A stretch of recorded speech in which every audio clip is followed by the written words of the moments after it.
I didn't understand the nature of expectation. I viewed it as just kind of this innocent, inescapable, and absolutely normal part of my day-to-day reality and my day-to-day self-talk. However, expectation it needs to be looked at from just the outside perspective. What are you doing? You're trying to force yourself, in a sense, to live up to a certain standard. You're trying to say, you need to do this or you're not worthy of love. Like at the bottom line, that's exactly what you're saying to yourself. It might not seem like it. Like I said, for me, for the longest time, it didn't seem that way. When you love yourself or you love someone, you have no expectations. And what this looks like practically in your thoughts is you don't start your sentences with I need to or I should. You just do the things that call you.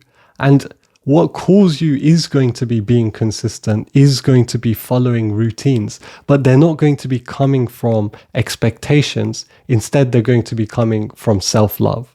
So a quick way to understand if you are just ruled by expectations and to understand the real kind of downside of just speaking to yourself in that way is that if you start sentences in your head with, oh, I need to do this, I should be doing this, or I really have to do this, then you can conclude that you're living your life based on expectations.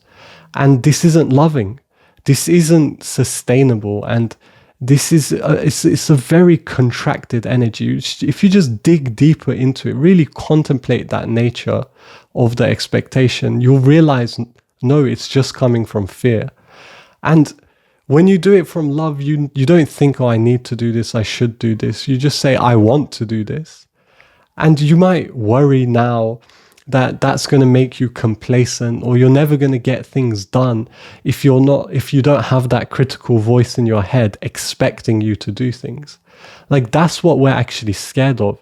That's why we don't let that voice go, because we think that if the critical, like, parent in our mind, basically, if that is gone completely, we're never going to achieve anything and we're never going to get things done. So we just hold on tight to that voice. But it's super, super, super counterproductive, because that voice is actually the thing that inhibits us from living to our highest potential. That voice, the critical voice in our head, is actually what's keeping us stuck.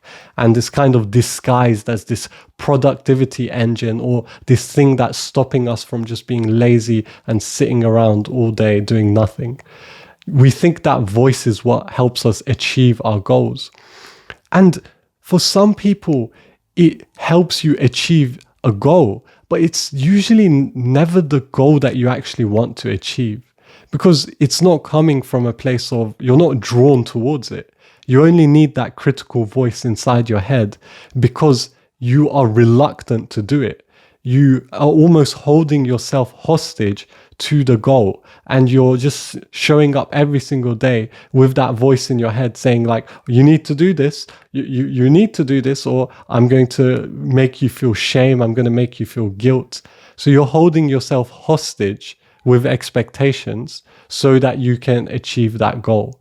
And that's not a goal you really want to achieve. And you could also want to achieve the goal, but you just have got twisted up in expectations and you forgot that you were doing it from a loving place. Like, the classic example of this is, like, you really enjoy doing something, like you really enjoy learning, but then you go to school and then they start forcing you to learn, and then you slowly start falling out of love with learning because it's just been riddled with expectation and pressure and all of this stuff. And again, you might really truly believe, because I know this because I felt this way the longest time as well, that the expectation or the pressure is the thing that's going to keep you afloat. And it's really, really scary to just let go of all of those things and see what happens. You don't actually fall into the abyss. You don't die. I mean, in a certain sense, a part of you does die, but you get stuff done.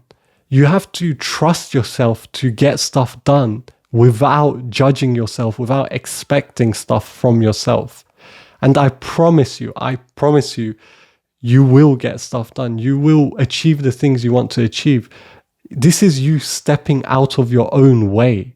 That's what letting go of expectation is. You're stepping out of your own way and then tuning in, not to the chatter of the voice in your head, but into your body and what you actually want to get done in that moment. The things that you do will originate from a way more authentic aspect of yourself. That voice is actually really inauthentic. But yeah, that's about it for this video. Hopefully you enjoyed this quick insight. And if you need help finding a purpose or meaning in life, you can check out the first link in the description. And if you want to join a free community, there's another link in the description as well. That's about it. And as always, peace and love.